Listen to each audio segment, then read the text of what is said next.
اوپر جو ویڈیو چل رہا ہے آپ اس کو بھی دیکھیں اور ساتھ ساتھ میں سنیں کہ اس سے ہمیں کیا سبق ملتا ہے۔ اس ویڈیو میں جو دکھایا جاتا ہے وہ یہ ہے کہ ایک شیر ہرن کے ایک چھوٹے سے بچے کی حفاظت کرتا ہے جنگل کے دوسرے چوپایوں سے، اور وہ آخر وقت تک حفاظت کرتا ہے، یہاں تک کہ اس ہرن کے بچے کے ماں باپ آ جاتے ہیں۔ اس کے بعد بھی وہ شیر ان میں سے کسی کے ساتھ چھیڑ کھانی نہیں کرتا۔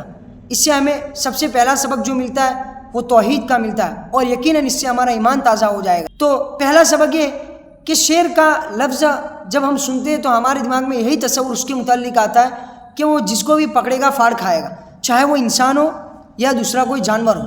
لیکن یہاں پر اس کے برخلاف وہ حفاظت کرتا ہے۔ اس سے سمجھ میں آتا ہے کہ شیر بھی اللہ کے چاہنے ہی سے پھاڑ کھاتا ہے۔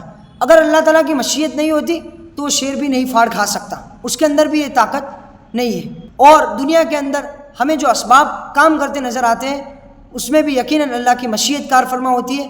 اگر اللہ تعالیٰ کی مشیت یہ ہوتی ہے کہ چھری کاٹے تو وہ چھری کاٹ سکتی ہے، لیکن اگر اللہ تعالیٰ کی مشیت نہیں ہو سکتی تو وہ چھری بھی کام نہیں دے سکتی، جیسا کہ سیدنا ابراہیم اور اسماعیل علیہ السلام کے واقعے میں ہمیں دیکھنے کو ملتا ہے۔